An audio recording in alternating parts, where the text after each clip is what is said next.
जोङो बे गनायथि बिलाइखौ मोननानै जोबोद गोजोननाय मोनदों।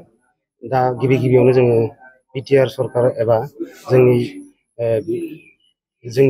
हाग्रा बिफाननि रनजित बसुमतारी सारखौ स्पेसियेलि थेंक्स। लोगोसे प्रमद बर सारनिसिमबो जों रोजा रोजा जोंनि फालनिफ्राय गोजोननाय जासिनाय थाबाय। दिनै जोबोद गोजोननाय मोनदों बे एपइन्टमेन्टखौ मोननानै।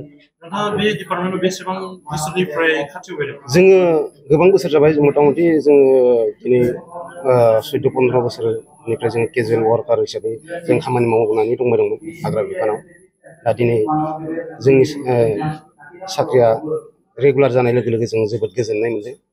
बे साख्रि लानायाव नोंथाङा घुसफोर होनांगौ जादोंमोन नामा? नङा, गैया। जोङो बेफोरबायदि थाइसेबो जों थाखा रावनोबो होनो गोनां जायाखै।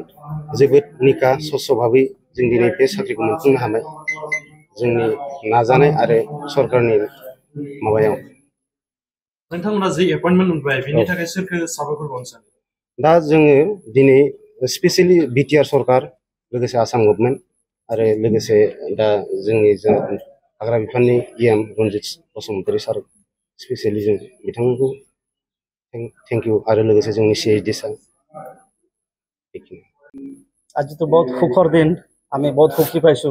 आम आज प्राय 12-15 बছर आगर पराय फरेस्ट डिपार्टमेंटर लगत मिली आम कैजुअल वार्कार हिसाब से काम कर आईसिलो। आज प्राय 15 बছर हल।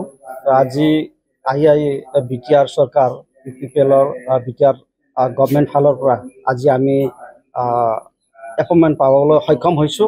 तो आम पोनप्रथमे आम 211 जन आम आसो। 211 जन फालर आम बिटिआर गवर्नमेंटक पोनप्रथमे आम धन्यवाद ज्ञापन करिसो। आरो अहा दिन बरतो बिटिआर गवर्नमेंटर लगत आम थाकी आमार डिपार्टमेंटे ভাল काम करि जाम बुली आम कबले बिचारिसो। ना एको ना, एटो निका है। आम कोनो एक पैसाओ आम दियाओ नाई। आम निका हिसाबे आम एपइन्टमेन्ट पाइसो। आम इते टका पैसा खर्चा करा कोनो कथा नाई और दियाओ नाई।